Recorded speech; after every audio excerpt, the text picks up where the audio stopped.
Boa noite a todos. Mais uma vez, Deus seja louvado por sua presença, Deus seja louvado pela disposição que Ele coloca em nosso coração de mais uma vez virmos ouvir a palavra de Deus. Nós já estamos no meio da semana, então já é possível compartilhar algumas percepções com vocês. E eu quero louvar a Deus pelo que estou vivendo essa semana aqui com vocês. O carinho com que estamos sendo recebidos pelo pastor Márcio, por toda a equipe, por todo o grupo, o pessoal do louvor, da música, da imagem, da transmissão, do som, e Deus seja louvado. E as pessoas que a gente vai encontrando aqui na saída e abraçando e conversando, abraçando assim, né? Um pouco distante, mas conhecendo, e a simpatia de vocês, o carinho, o cuidado de vocês está me marcando essa semana, eu agradeço por isso. E eu queria dizer para vocês, os alunos internos aqui, vocês às vezes nem percebem isso.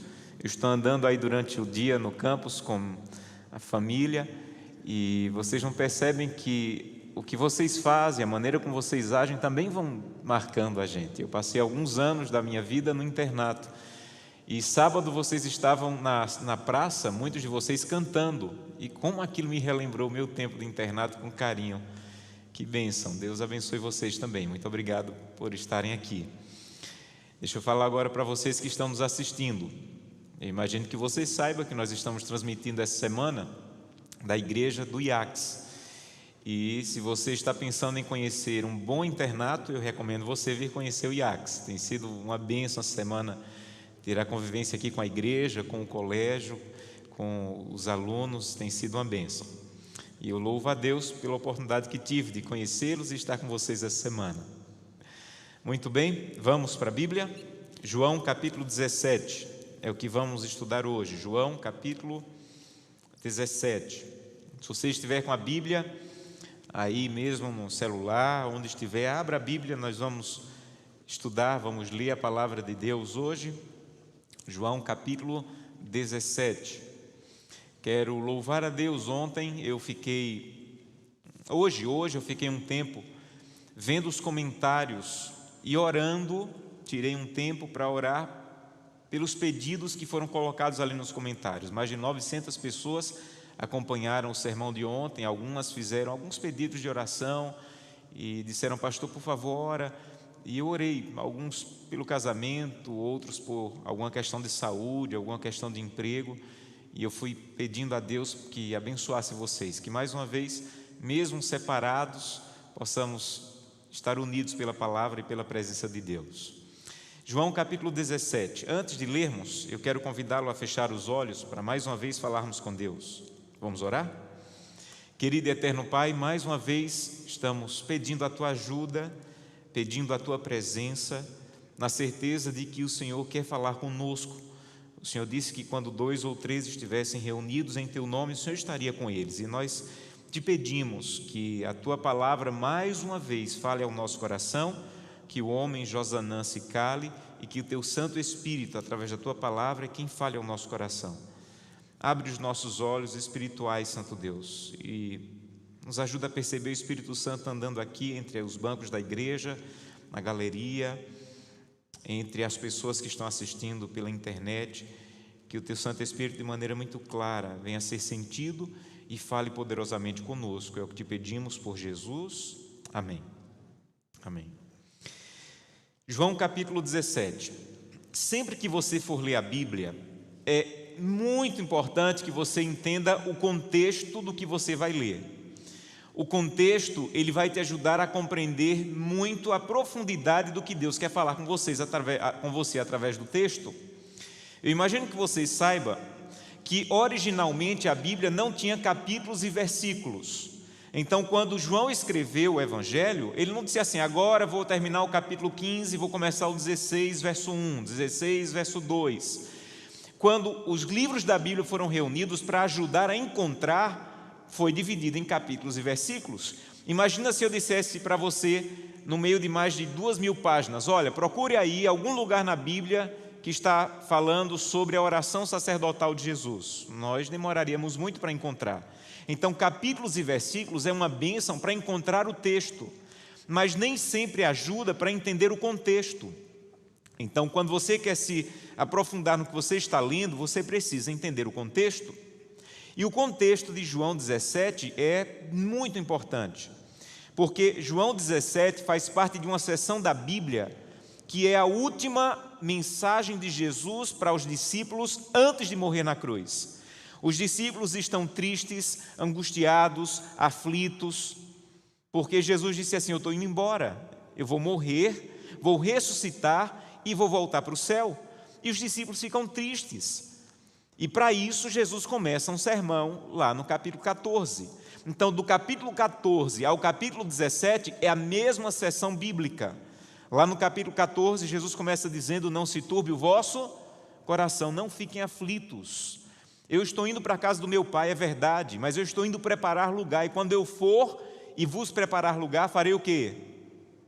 Voltarei para vos receber, para que onde eu estou, vocês também estejam. E aí Jesus continua no capítulo 15, dizendo assim: olha, e tem mais, vocês não precisam ficar separados de mim, porque eu sou a videira e vocês são os ramos. Vocês podem aprender a permanecer ligados a mim. Aí ele continua no capítulo 16 dizendo: eu tenho mais uma boa notícia para dar. Vocês não vão ficar órfãos, eu vou enviar o Consolador, o Espírito Santo, para estar com vocês. Aí ele conclui essa sessão com o capítulo 17, que é a oração sacerdotal. E nessa oração, Jesus pede algumas coisas a Deus, mas tem uma coisa que ele pede várias vezes. Então, nessa oração, ele pede, ele fala com Deus, ele apresenta, mas tem uma coisa que ele repete em algumas versões 6 vezes, um pedido a Deus. 6 vezes ele diz: Pai, eu estou indo embora e eu te peço que os que vão ficar permaneçam o quê? Unidos. Aí ele repete: Pai, que esses que vão ficar aqui na terra permaneçam unidos, que eles sejam um como eu e o Senhor somos um, que eles permaneçam em unidade. 6 vezes Jesus pede a mesma coisa, que eles fiquem unidos, que eles fiquem unidos, que eles fiquem unidos. Ora, Jesus não iria pedir 6 vezes a mesma coisa se aquilo não fosse importante, se aquilo não fosse urgente, se aquilo não fosse essencial. Por isso Jesus repete várias vezes. Você sabe por que Jesus repete várias vezes? Porque esse era um problema dos discípulos. Você lembra de um dia, não precisa abrir, mas eu quero ler para você. A Bíblia diz que um dia, essa história está registrada no livro de Marcos, capítulo 9. Marcos, capítulo 9, diz que um dia Jesus estava caminhando. Marcos, capítulo 9, verso 33. Ele estava indo para Cafarnaum e quando ele chegou, ele perguntou aos discípulos: o que é que vocês vinham conversando no caminho? E a Bíblia diz que eles ficaram em silêncio porque eles não queriam falar, porque no caminho eles não vinham conversando, eles vinham brigando para saber quem era o maior. Está lá em Marcos capítulo 9. Você lembra um dia, e isso já está lá em Mateus capítulo 20, Mateus capítulo 20, quando uma mãe tem coração bom, não é? Essa mãe chegou para Jesus e disse assim: Senhor, por favor, quando o Senhor voltar no teu reino, coloca os meus 2 filhos, um à tua direita e outro no trono à tua esquerda. E aqui diz no verso 24 que os discípulos, quando ouviram isso, ficaram indignados contra os outros. Sabe por quê? Porque todos eles queriam um lugar no direito e outro esquerdo. Eu acho que eles pensaram assim: se fosse para pedir para a mãe, eu tinha pedido a minha primeiro. Sabe por que Jesus pediu tanto por unidade? Porque os discípulos viviam brigando. Quem é o maior? Discutindo, querendo lugar no trono do lado direito, outro do lado esquerdo. Então eles viviam tão em dificuldade que Jesus disse assim: Pai, 6 vezes, Pai, ajuda para que eles permaneçam unidos, ajuda para que eles permaneçam unidos. Agora, ainda bem que discípulo que briga só naquele tempo. Não é verdade? Hoje não tem mais esse problema. Discípulo que briga, discípulo que discute, discípulo que quer ser o maior, discípulo que quer ter razão, discípulo que vai para a internet e acusar o outro e brigar com o outro, só tem naquele tempo. Hoje não tem mais isso. Concordam? Infelizmente não. E como eu sei que não? Capítulo 17, verso 20. Porque Jesus diz assim: e eu não peço somente por estes. Em outras palavras, Jesus disse assim: Deus, eu não estou pedindo para que apenas esses 12 permaneçam unidos, mas também por aqueles que um dia vierem a crer em mim por intermédio da sua palavra. Então Jesus disse assim: Pai, eu não estou pedindo só por esses 12, porque eu sei que lá em 2020 vai aparecer um monte de discípulo nó cego, difícil, trabalhoso, que vão discutir, que vão causar problema com os outros, e eu estou te pedindo por eles também. Então Jesus orou por mim e por você também em João 17, porque Jesus sabia que nós também teríamos dificuldades com isso. Um dia, e por isso eu preparei esse sermão, porque uma pessoa me disse assim: pastor, na sua opinião, qual é a maior dificuldade, o maior desafio, não dificuldade, mas qual é o maior desafio da igreja adventista hoje? Eu pensei por um tempo e cheguei à conclusão, meus irmãos, que o nosso maior desafio não é batizar mais pessoas, não é ter mais dízimos e ofertas, não é construir mais hospitais ou escolas. Nosso maior desafio hoje como igreja é como manter a igreja unida. Esse é o nosso maior desafio. De longe, esse é o nosso maior desafio. Veja, nós somos mais de 20 milhões de adventistas, espalhados em mais de 200 países e falando mais de 400 línguas diferentes. Imagine a dificuldade. Você tem 4 pessoas em casa e já tem dificuldade de manter as 4 unidas. Imagina manter 20 milhões divididos em mais de 200 países e falando 400 línguas, 400 culturas diferentes. Então, nosso maior desafio como igreja, e por isso Jesus pediu tantas vezes, é como manter-nos unidos. Mas Deus seja louvado, porque apesar dos desafios, Deus tem mantido essa igreja unida. Amém? E hoje eu quero falar para vocês o que é que Deus usa para manter a igreja unida e o que você tem a ver com isso. As 3 coisas que Deus usa para manter a igreja unida e o que você deve fazer para ajudar nesse processo. Primeira coisa que nos mantém unidos como igreja, primeira coisa, é a nossa doutrina, as nossas crenças. Se você sair daqui agora e viajar para o Japão e perguntar assim na igreja no Japão, quais são as crenças fundamentais dos adventistas no Japão, sabe o que você vai ouvir? As mesmas do Brasil. Se você sair do Japão e for para a Austrália e perguntar assim, quais são as crenças fundamentais da igreja adventista aqui na Austrália, sabe o que você vai ouvir? As mesmas que vocês têm no Brasil. As nossas crenças nos unem, as nossas doutrinas, aquilo que nós cremos nos une. Agora a grande questão é, como é possível ter as mesmas crenças fundamentais, 20 milhões de cabeças pensantes, 200 países diferentes, 400 línguas diferentes, como é possível ter a mesma crença? Só tem uma maneira, é ter a mesma fonte. E a fonte da qual nós tiramos as nossas doutrinas é a Bíblia. Nenhuma das nossas crenças foi tirada da cabeça de um grupo de pastores. Se reuniram e disseram assim, olha, isso aqui não está na Bíblia, mas é tão bonito, é tão fácil, é tão lógico que vai ser uma crença da igreja. Nenhuma das nossas crenças foi tirada de um concílio pastoral. As nossas crenças têm como base a Bíblia. Nós cremos que Deus deu a Ellen White um ministério profético. Nós cremos assim como adventistas, mas apesar de crermos nisso, nenhuma das nossas crenças tem como base apenas os livros do Espírito de Profecia. Nenhuma. Todas as nossas crenças têm como base a Bíblia. Para você ter uma ideia, não sei se você sabe disso, mas nós temos um livro chamado Nisto Cremos. E esse livro é um livro que descreve as crenças da Igreja Adventista do Sétimo Dia. E nesse livro a base é a Bíblia, porque é daqui que se tira as doutrinas dessa igreja. E Deus seja louvado por isso, e por isso eu sou adventista. Eu não sou adventista por causa da placa da igreja, eu não sou adventista por causa da história da igreja, eu sou adventista por causa da firmeza dessa igreja com esse livro. A firmeza dessa igreja com esse livro. Há um tempo atrás, um pastor chamado Francis de Nico, um pastor, um grande teólogo que essa igreja já teve, já falecido, ele teve uma conversa com um pastor de uma igreja chamada Adventistas do Advento. Eu imagino que você nunca ouviu falar dessa igreja, porque apesar de ter surgido no mesmo período que a igreja adventista, por volta de 1844, essa igreja, Adventistas do Advento, nunca saiu dos Estados Unidos e nunca cresceu. Na época, eles tinham 3.000 membros. E a igreja já tinha naquela época 15 milhões de membros.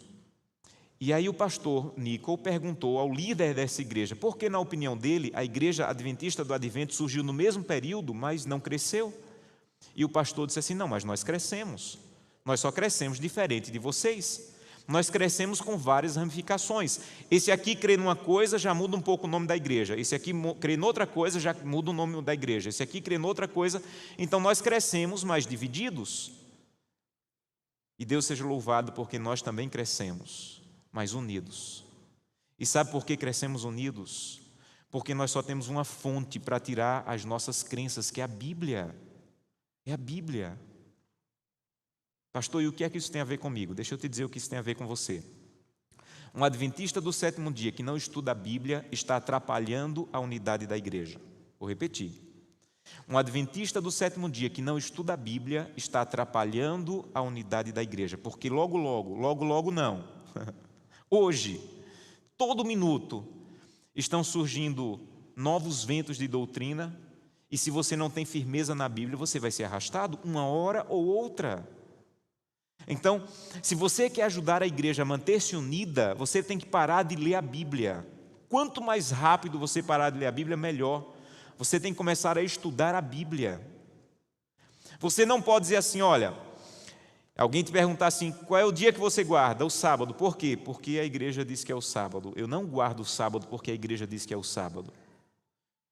Eu guardo o sábado porque eu descobri na Bíblia. Então você não pode crer porque a igreja crê. Você não pode crer porque está o canal na internet crê. Você tem que crer porque você tem base bíblica sólida. E deixa eu dizer uma coisa para você, não fica magoado comigo. A melhor fonte para estudar a Bíblia não são canais da internet. A melhor fonte para estudar a Bíblia é a Bíblia. Os teólogos mais profundos, os estudiosos mais profundos da Bíblia que já pisaram nessa terra, eles não tinham acesso à internet, mas eles tinham paixão pela Bíblia, por estudar a Bíblia, por se aprofundar na Bíblia. E às vezes nós estamos perdendo mais tempo, como se usa hoje a palavra, com brigas, com discussões na internet, do que com a Bíblia. E eu vou ser sincero com vocês, às vezes eu acho que Satanás, ele começa a sorrir e dizer assim, que eles fiquem brigando, mesmo que seja em torno da Bíblia, mas que eles não estudem a Bíblia, que eles fiquem brigando pela posição desse ou daquele, pela opinião desse ou daquele, mas que eles não vão à Bíblia, porque o que ele teme é esse livro aberto sendo estudado. Você sabia que nós somos praticamente o único grupo cristão que acredita que os mortos estão dormindo esperando a ressurreição? A grande maioria creu que os mortos estão no céu, ou na glória, ou no purgatório, ou no inferno, reencarnando. Por que é que nós cremos que os mortos estão dormindo, esperando a ressurreição? É porque no estudo bíblico diz assim. Não, não é porque no estudo bíblico diz assim. Você tem que saber onde diz assim na Bíblia. Você precisa conhecer a palavra, você precisa passar tempo com a palavra. E o meu desafio, queridos alunos, é para vocês também. Vocês estão numa fase que poucos de nós, que já temos um pouco mais de idade, passamos. Porque quando nós estávamos no período de descobertas espirituais, a nossa única fonte disponível era a Bíblia e livros. Hoje, vocês com um clique têm milhares de coisas. E às vezes parece que uma é completamente oposta à outra e parece que as duas têm razão. Então, desafio para vocês, Bíblia, passem tempo com esse livro, estudem esse livro, abram esse livro, porque esse livro vai encaminhar vocês para um caminho de vida que nenhuma página na internet, por mais aceitável, bonita e profunda que venha a ser, vai guiá-los. Isso me emociona, meus irmãos. A Bíblia nos une. Você sabia que nós estamos estudando esse trimestre uma lição da Escola Sabatina sobre educação e que todos os 20 milhões de adventistas, todos os 200 países têm a mesma lição da Escola Sabatina? Mas como é que nós podemos ter o mesmo manual de estudo no mundo inteiro? Só tem uma maneira, é que o nosso manual é tirado da mesma fonte. Por isso pode dar certo em qualquer cultura, em qualquer língua, em qualquer país, porque tem a mesma fonte, a palavra de Deus. Que a palavra de Deus nos une como igreja é verdade, mas se você não estuda, aquilo que deveria nos unir vai terminar nos separando. pelos novos ventos de doutrina que todo dia estão surgindo para nos afastar daqui e às vezes nos levar mais tempo para a internet do que para a Bíblia. Então, se você vai passar na internet algum tempo, ok, estudando, vendo, assistindo, ok, mas não deixe que isso supere o tempo que você vai passar com esse livro aberto, estudando e tirando daqui as verdades que você precisa. Primeira coisa que nos une, a nossa doutrina. E por que é que nós temos a mesma doutrina? Porque temos a mesma fonte. E qual é a sua parte nisso? Estudar a Bíblia, para nos mantermos, para que ela nos mantenha unidos ao redor das mesmas verdades. Segunda coisa que nos une como adventistas, a nossa missão. Todo adventista do sétimo dia deve ser conhecido como alguém que proclama a graça de Cristo e o breve retorno de Jesus. Isso tem que nos unir.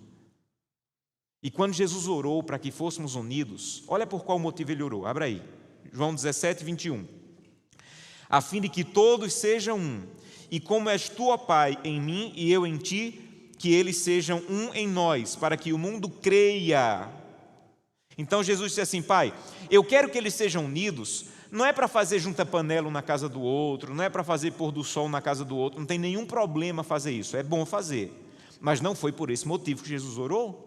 Jesus não orou, ó Senhor, que eles sejam unidos para estar sempre um junto com o outro, na porta da igreja passar muito tempo, não tem problema, isso é muito bom, mas não foi por isso que Jesus orou. Jesus disse assim: Pai, eu peço que eles sejam um, porque eu vou deixar uma missão para eles, fazer com que o mundo creia, e o mundo não vai crer se eles não forem unidos, que o mundo creia através da unidade deles, mas o mundo inteiro vai crer? Não. Aí olha o que ele diz no verso 23, eu neles e tu em mim, a fim de que sejam aperfeiçoados na unidade, para que o mundo conheça. Então ele disse assim: Pai, eu queria que o mundo inteiro viesse a crer, mas se nem todos vierem a crer, que pelo menos todos conheçam, porque Jesus não vai voltar, meus irmãos, para dar o direito a ninguém de olhar para o céu e dizer: eu não tive a chance nem de conhecer.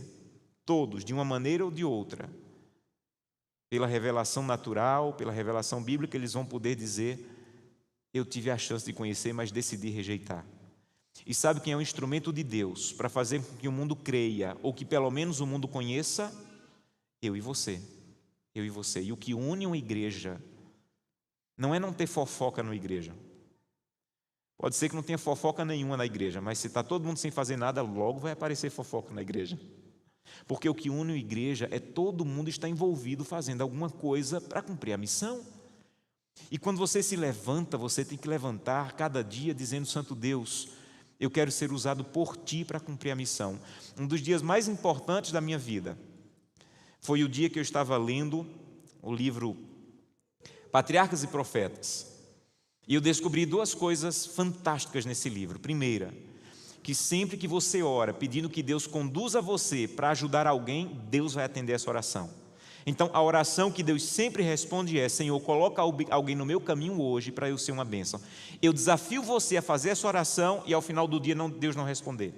Busca Deus, passa tempo com Deus e diz: Senhor, estou saindo agora e eu peço que o Senhor coloque alguém no meu caminho hoje para eu ser uma bênção. Nesse mesmo dia que eu descobri isso há 20 anos atrás, eu estava também no internato, na Fádiba, e nesse mesmo dia eu li sobre o casamento de Isaac. Isaac um dia era tão amigo de Deus e tão amigo do pai, que ele confiava tanto na amizade do pai com Deus, que ele disse assim: Pai, eu não vou escolher uma esposa, quem vai escolher é você.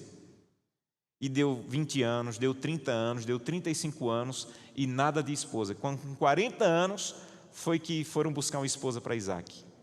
E aquele é um dos casamentos mais felizes da Bíblia. E naquele dia, eu solteiro, doido para casar, disse: Deus, por favor, Senhor, atende minha oração, manda alguém, mas eu não quero esperar até os 40, Senhor, tem que ser antes. E naquele dia eu estava comportando em Recife, fui para o shopping, quando eu subo a escada rolante, dou de cara com um pastor que tinha sido pastor na minha infância. Fazia tempo que eu não via esse pastor. Ele olhou para mim e disse assim: Júnior, ele me chamava de Júnior, Júnior, eu estava querendo encontrar você. Como, gente? Num shopping? Estava assim o shopping. Fazia tempo que eu não via aquele homem. Eu estava querendo encontrar você. Eu mandei para o internato, para o IAN, uma menina que vai ser a sua esposa. Pode procurar, o nome dela é Gleice. Gente, eu tinha orado fazia 3 horas. Deus respondeu 3 horas depois. Resumindo, Gleice é minha esposa. Deus respondeu minha oração e não esperei até a idade de Isaac. E naquele mesmo dia, eu estava meio deslumbrado assim, pensando quem é essa menina, porque eu confiava muito naquele pastor, tinha um carinho muito grande por ele, foi ele que fez o nosso casamento. Naquele mesmo dia, eu sentei numa cadeira na praça de alimentação para comer alguma coisa, estava sozinho, tinha outras cadeiras, mas não tinha ninguém. Daqui a pouco passou uma senhora, ela parou e perguntou assim: eu posso sentar aqui? E eu disse: claro. E nós começamos a puxar assunto. E num momento da conversa eu disse assim: eu saí de casa para estudar num colégio interno. E eu saí com 15 anos de idade. E quando eu saí, minha mãe disse assim: meu filho, confie em Deus, faça o seu melhor e confie em Deus, que Deus vai estar do seu lado em todo momento. Quando eu falei isso, a mulher começou a chorar. E eu perguntei: o que é que está acontecendo? E ela disse: eu estou aqui na minha bolsa, com um exame de uma doença que eu descobri, e eu recebi agora esse exame, e ninguém da minha família sabe ainda.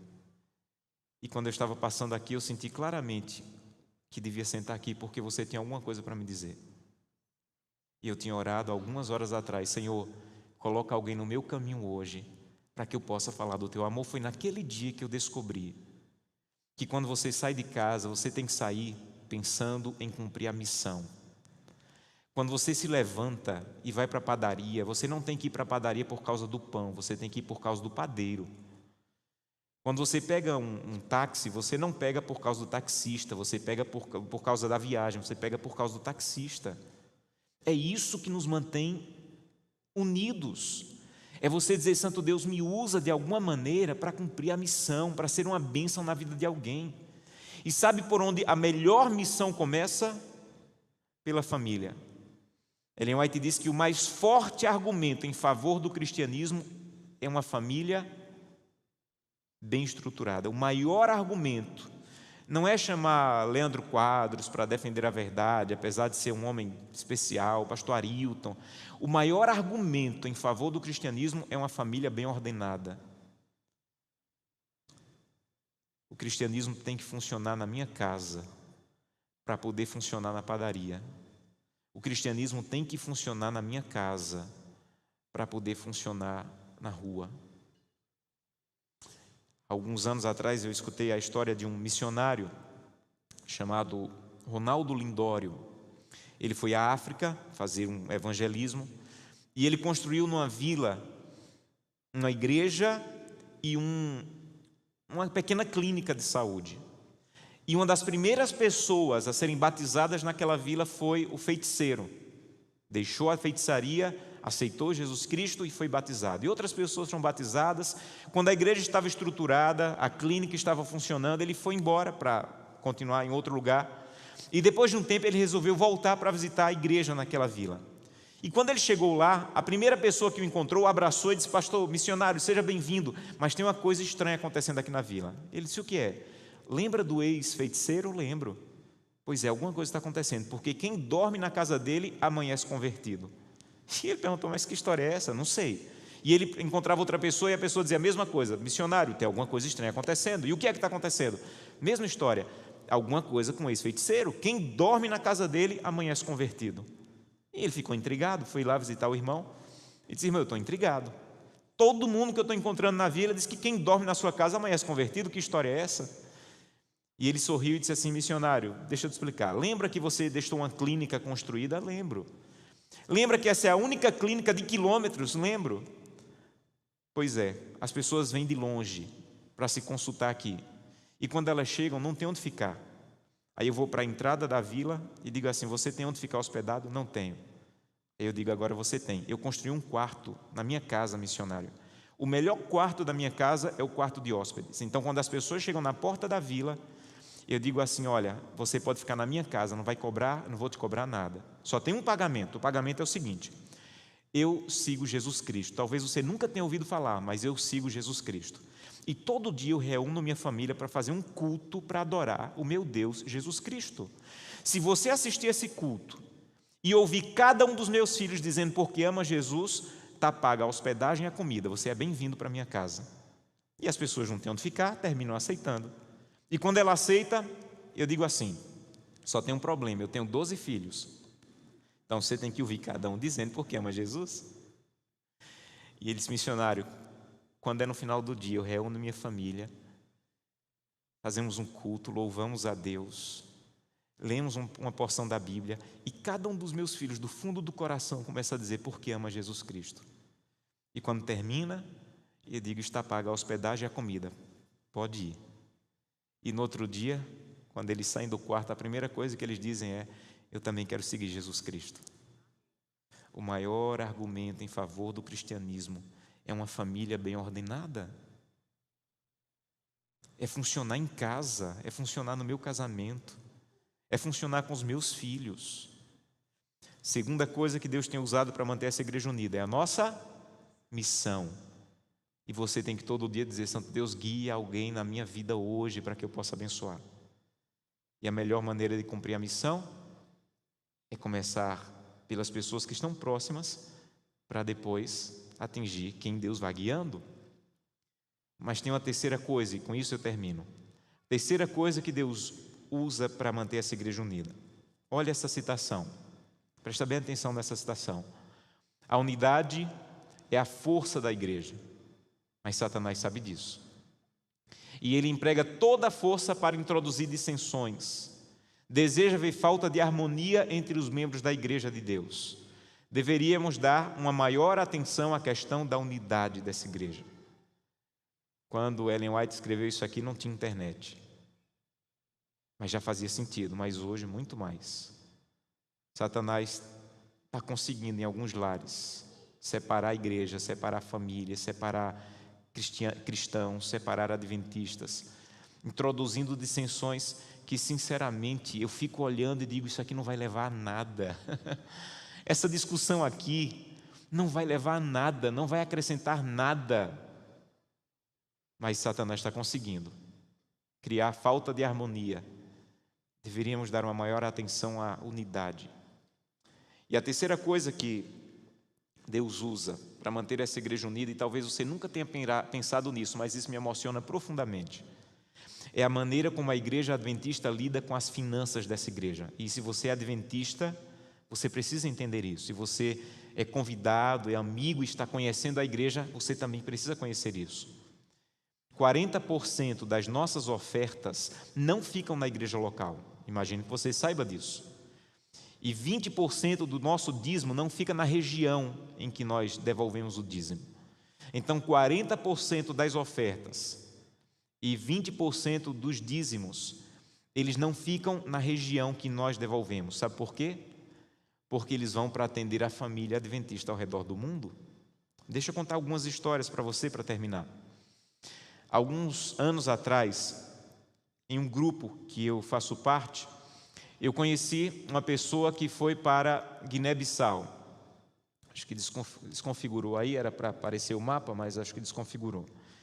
E essa pessoa foi para Guiné-Bissau e em um sábado, em Guiné-Bissau, ela mandou nesse grupo o que ela estava fazendo lá. Guiné-Bissau, 45% da população é de religiões africanas, 42% muçulmanos.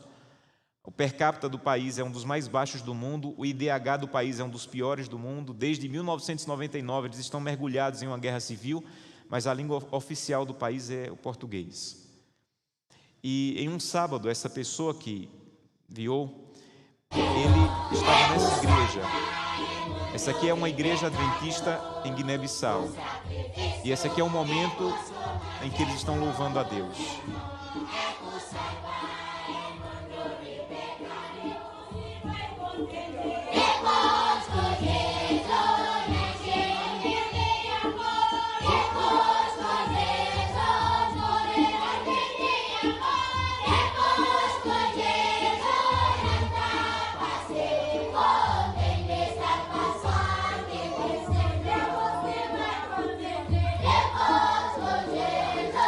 cantando em crioulo.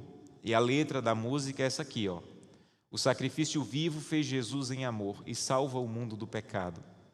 Depois que Jesus nasceu, entendi o amor. Depois que Jesus morreu, entendi o amor. Depois que Jesus foi para o céu, você tem salvação. Louvemos a Deus nosso Senhor.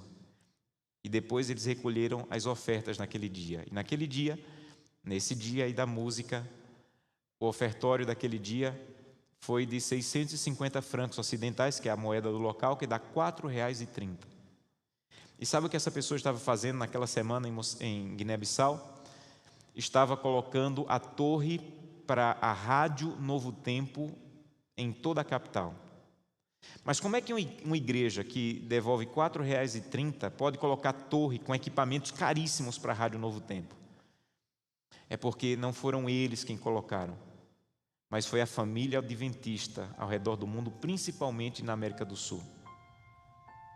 Eu me emociono em pensar que eu vou chegar no céu e vou encontrar pessoas de Guiné-Bissau que encontraram a verdade que eu amo e que um dia me salvou, através da Rádio Novo Tempo. Que a oferta que Deus colocou nas minhas mãos deu para comprar um parafuso da torre, mas sem aquele parafuso a torre não tinha ficado pronta. E eu vou encontrar no céu milhares de irmãos de Guiné-Bissau que através da fidelidade encontraram a verdade. É por isso que é tão perigoso quando alguém diz assim: eu vou devolver a oferta, mas só se ficar na minha igreja local, não quero que vá para lugar nenhum. Nós não somos uma igreja de igreja local, nós somos uma família que está espalhada ao redor do mundo, pregando o evangelho a cada tribo, a cada língua e a cada nação. Uma outra história, há um país pequeno chamado Butão. É um país em que a perseguição religiosa é muito, muito profunda.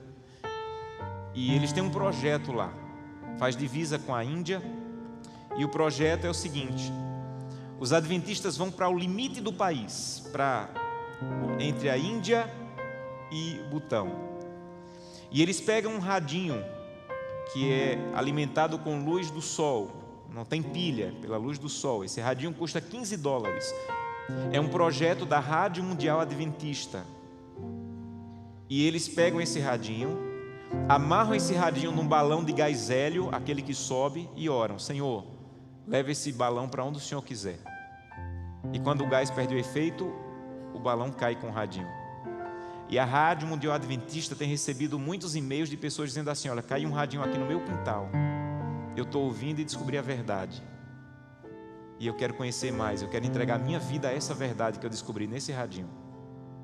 A Rádio Mundial Adventista, ela divulga algumas fotos de pessoas que receberam esse radinho. Esse aqui é um dos modelos. E milhares de pessoas estão recebendo a verdade através desse instrumento.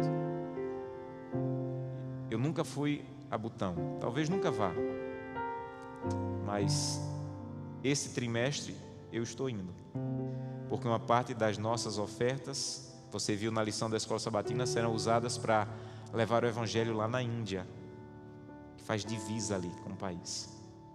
E eu vou chegar no céu e vou encontrar muitas pessoas que através desse radinho, que é a oferta que Deus colocou nas minhas mãos, deu para comprar um parafuso, mas foi por causa desse parafuso que o radinho funcionou.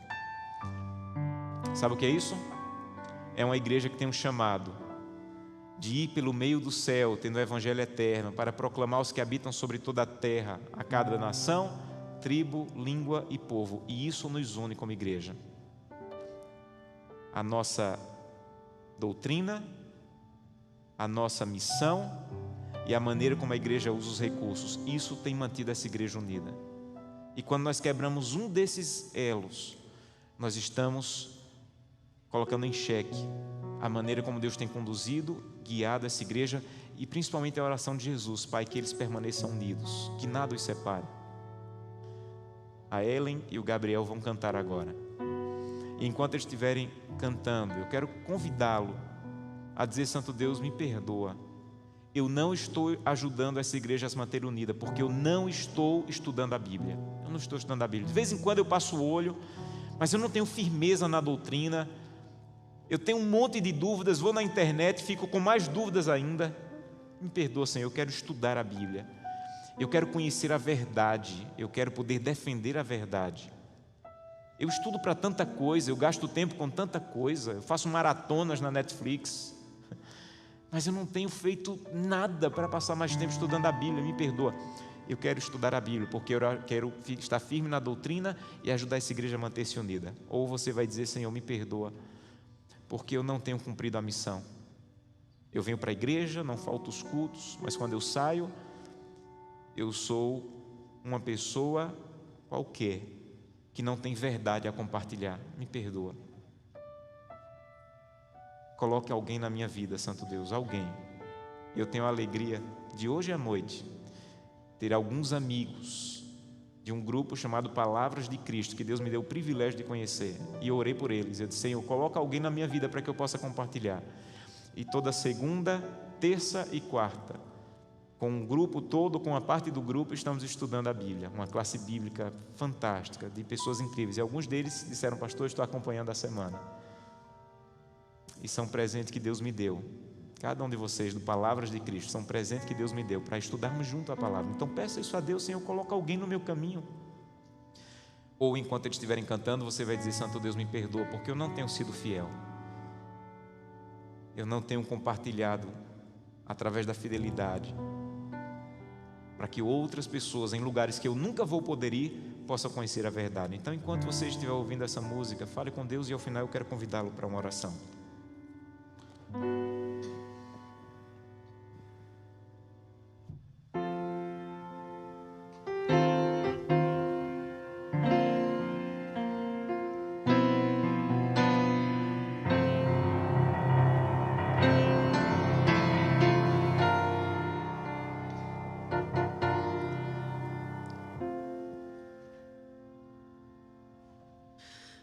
Deus nos chama para servir o seu nome, proclamar, levando o evangelho a cada bairro, a cada lar.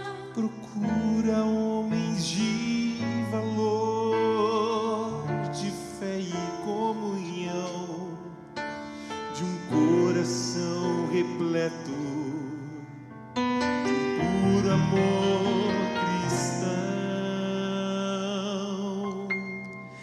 Deus não precisa de alguém de intelecto incomum, e nem está buscando alguém só para ser mais um. E embora chame a muitos, bem poucos querem vir. Venha então você servir.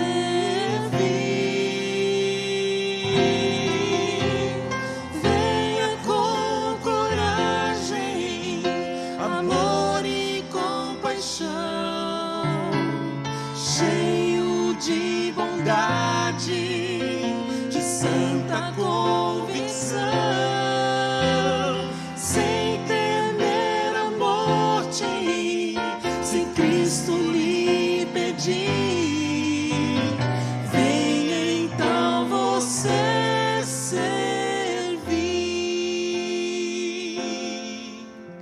Deus chama aqueles filhos que um dia transformou e quer mostrar ao mundo que a verdade triunfou. São poucos, não são muitos, mas são cheios de poder. Junto a esses quer você. Venha com coragem, amor e compaixão, cheio de bondade, de santa convicção, sem temer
Muito obrigado, amigos. O convite hoje é: quantos querem dizer, Santo Deus, em um desses 3 pontos ou nos 3 pontos eu preciso da tua ajuda? No meu tempo estudando a Bíblia, em me envolver em cumprir a missão ou na fidelidade, eu quero a tua ajuda hoje. Eu quero orar por você, se esse é o seu desejo, não porque outro vai se colocar em pé, mas se realmente, não precisa se colocar em pé porque alguém do teu lado, mas se realmente em um desses pontos você quer dizer, Santo Deus, por favor, me ajuda hoje. Eu quero mais firmeza, mais convicção, eu quero ajudar essa igreja a manter-se unida e eu quero fazer a minha parte nesses 3 pontos. Coloque-se em pé e eu quero orar por você. Amém. E você que está nos acompanhando também pela internet, se esse é o seu desejo, se for possível, coloque-se em pé onde você está e nós vamos finalizar com oração. Querido Pai, muito obrigado, Senhor, por essa oração tão poderosa, que de tão poderosa continua dando frutos até hoje, e descrita em João capítulo 17. Ajuda-nos, Santo Deus, a manter-nos unidos, para que a tua oração e que o teu pedido ao Pai encontre guarida em nosso coração. Que em nosso coração possamos dizer, Santo Deus, eu quero permanecer unido, ajudar essa igreja a marchar e manter-se unida. Eu quero estudar a tua palavra, cumprir a missão e cada dia pregar o evangelho onde eu estou com os meus dons e onde eu não estou com os recursos que Deus colocou nas minhas mãos. Nos dá uma boa noite, mais uma vez nos leva em paz para os nossos lares e nos traz amanhã para mais uma vez escutarmos a tua palavra, o que te pedimos por Jesus. Amém. Amém. Que Deus abençoe a todos.